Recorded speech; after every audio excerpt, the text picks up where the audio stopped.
If you requested a refund, but only see a partial refund, check where shipping and fees were deducted before you assume anything. I paid $39,801 but got $34,301 back. So I opened order details and spotted return shipping fee $3,001, but $2,501 was still missing, and the receipt screen showed payment processing fee $2,501, so I saved a screenshot. My bank statement also showed 2 refund lines and a note said settlement deeply 3, so I filtered by date to match them.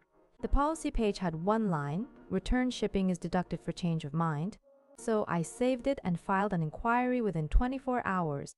Cause was automatic deductions for shipping and fees, and I fixed it by sending the screenshots as evidence. Tip: compare the refund breakdown to the original payment first. That's all for today's story.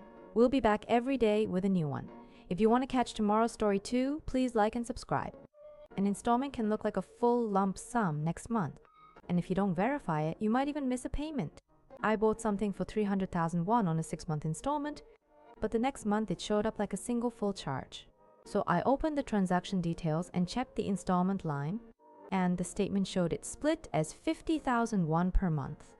The second trap was my payment date being the 12th, but the usage period wasn't simply from the first to the last day of the previous month. One more thing, even if a text alert shows a running total like 600,000 won, the statement can list a separate billed amount like 210,000 won. The cause is that apps often show the total transaction amount while billing follows cycles and installment rounds. So the fix is to verify rounds in details and statements. That's all for today's story. We'll be back every day with a new one. If you want to catch tomorrow's story too, please like and subscribe. If money still leaves after you stop autopay, the service may still be active. Miss it once and it can leak every month. I tapped cancel at 10:12, but the next day 9,901 left again. The detail screen literally said recurring debit. First check is 2 steps. Screenshot the transaction detail, then open the debit link menu. If it says disconnect payment method, that is the trap. I only disconnected the method, but the subscription stayed active on the service side. If the screen shows next billing 214, it is not over yet.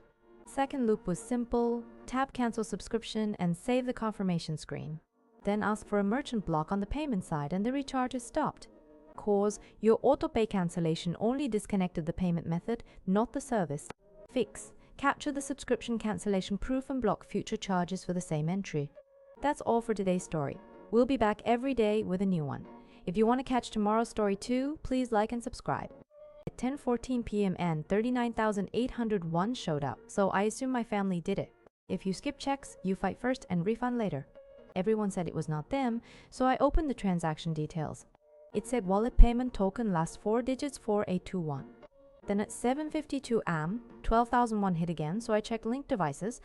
In wallet settings, it showed 2 devices, and an unknown one was added on Feb 9 at 7:33 p.m. After saving screenshots, I disabled the wallet token right away. It asked for a code 914206, and at 8:01 p.m. I got declined, token inactive. Just in case, I checked the autopay list too. In payment settings, it showed 3 autopay items, so I removed the unknown one and captured that screen as well. The cause was not my card number, but a wallet token left on another device. I disabled the token and cleaned linked devices, and the quick tip is to screenshot your linked device list once a month. That's all for today's story. We'll be back every day with a new one. If you want to catch tomorrow's story too, please like and subscribe. If one more charge shows up after you report a lost card, check the stop timing first. I reported it lost at 18:12, but at 18:34 a 12,800 crew charge appeared.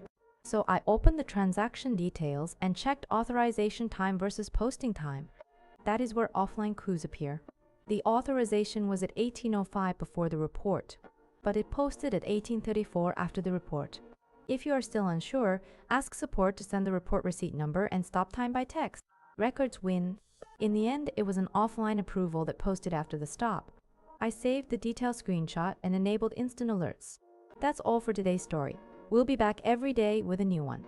If you want to catch tomorrow's story too, please like and subscribe. At 14:07, I got an alert for 12,801 approved, but my bank balance did not move. That gap is what freaks people out. So I tapped the transaction details and checked the status, and it literally said pending authorization. I saved that screen as proof. A day later, the line vanished, so I assumed it got cancelled. Then I found a separate section for unprocessed transactions. 3 days later, at 9:03, 3 small charges posted at once, and the label changed to settlement. The key clue was that purchase date and posting date were different. This is a common pattern. Authorization is instant, but settlement can take 1 to 3 business days. If a weekend is in between, it may all post on Monday or Tuesday. Bottom line, authorization and settlement are separate, so if the merchant batch is late, the debit posts later. One quick tip, screenshot the alert day and compare purchase date versus posting date. That's all for today's story. We'll be back every day with a new one. If you want to catch tomorrow's story too, please like and subscribe. My payout was 52,001, but it should have been 53,700. If you ignore it once, you keep losing money. First, check the bank memo. It often includes a payout ID. Screenshot it, then search the same ID in your settlement screen. On the settlement page, there is a net payout line separate from the gross total. Mine showed a 3% processing fee plus a 501 transfer fee. Second check is finding where fees are listed, often a separate tab. Tap adjustments or fee summary instead of only viewing payouts. When you add the lines, it matches exactly. Gross 53,700 minus fees, 1,700 equals net 52,000. 2 screenshots are all the proof you need. The cause was net settlement, where fees are deducted before transfer, and the fix was checking gross and fee lines together in the summary. One tip, when the deposit alert hits, screenshot the payout ID first. That's all for today's story. We'll be back every day with a new one. If you want to catch tomorrow's story too, please like and subscribe. If you hit cancel but it still says active, you may have only turned off auto-renew. If you do not verify, you can get charged again next cycle. I checked the billing history first and saw a fresh charge late at night. Then I opened subscription details and captured the expiry date as proof. Next, I searched my inbox and the subject did not say cancellation complete. It said auto-renew is turned off and the received time was saved as evidence. Here is the confusing part. Turning off auto-renew can still leave the plan active until the period ends. So I checked whether the next billing date disappeared and whether it says not renewing. To be safe, I checked 2 places, the subscription list and the recurring payment approvals in my payment method. If you see a line like auto-renew status off, capture it. So the cause was wording it looked like cancellation, but it only stopped auto-renew. I wrapped it up using the expiry date and confirmation email, and my tip is a calendar reminder 1 day before expiry. That's all for today's story. We'll be back every day with a new one. If you want to catch tomorrow's story too, please like and subscribe. It happens more than you think. You hit cancel, then a bigger charge appears.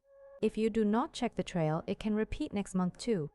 Right after I tapped cancel, an annual switch discount screen popped up. The button said switch now and save, so I tapped it without thinking. Step 1 is the payment alert. You can shab a number. Mine said 89,001 paid, and the timestamp was 2:03 in the morning. Second, check the subscription status page. It did not say cancelled, it said switch to annual, with the next renewal set to 2027 February 19. Repeat the check once more. Open your inbox. The subject said plan change confirmed, and the exact button wording was recorded in the email. The cause is an annual switch button placed inside the cancel path. Fix it by saving the payment proof, canceling the plan properly, and keeping a support record. That's all for today's story. We'll be back every day with a new one. If you want to catch tomorrow's story too, please like and subscribe. If the refund was processed as a cancellation, there may be no deposit record at all. If you only trust the receipt, misunderstandings can snowball fast. If it happens within 24 hours, it can be a reversal instead of a refund credit. Screenshot the card history and look for labels like cancelled or adjusted. What you get might be a cancellation slip, not a refund receipt. If it shows an approval number or cancel time, that is your proof. Now check the card statement side, not the bank deposit list, and it often updates in 3 to 5 business days. If a pending entry disappears, save a screenshot trail. If you search your bank app for 12,801 and find nothing, it feels sketchy. Then confirm whether the original card charge is gone entirely. The cause is that it was cancelled before settlement, so money never moved as a separate refund. Save the cancel slip and screenshots together, and if nothing updates after 15 days, contact support with the approval number. That's all for today's story. We'll be back every day with a new one. If you want to catch tomorrow's story too, please like and subscribe. I sent the item back, but the refund was delayed. If the inspection complete step is missing, your money stays on hold. On the tracking page, it only said return received and there was no inspection complete line. So I captured the order detail screen. Customer support said the refund would be processed within 3 business days, but 4 days had already passed. So I saved the chat log. I checked again and the warehouse arrival time was 14:10 in the afternoon, but the inspection start log was empty. So I submitted a formal inquiry. The cause was a missed inspection queue update. After attaching logs and screenshots, the refund was completed in 2 days. Always check the inspection complete line first. That's all for today's story. We'll be back every day with a new one.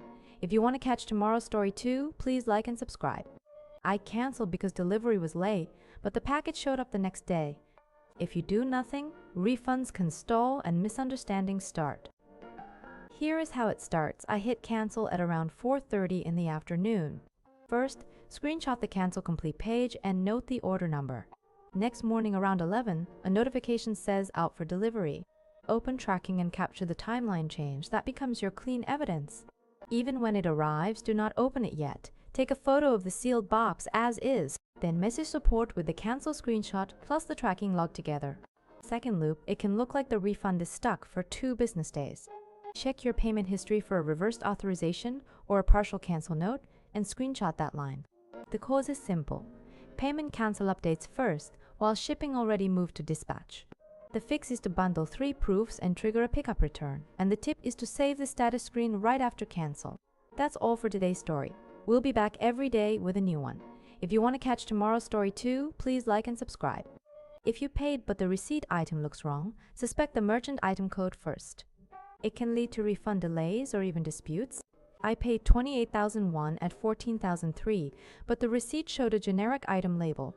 I screenshot the receipt and my order history side by side right away. Next, I asked the merchant for an itemized receipt that shows the item code. It printed a code like 347 on the line item. I asked staff to check what item code 347 maps to today. Turns out their code table changed last week and the name mapping got mixed up. So we fixed it with a cancel and repay, and I confirmed the cancellation at 14:18. I saved both receipts and 3 screenshots in one folder. The cause was a changed merchant item code that broke the name mapping, and the fix was checking the code, then canceling and repaying. Tip: within 5 minutes, screenshot the itemized receipt line with the code. That's all for today's story. We'll be back every day with a new one. If you want to catch tomorrow's story too, please like and subscribe. Sometimes you pay at a convenience store and a tip sneaks in, so you must check the terminal selection screen.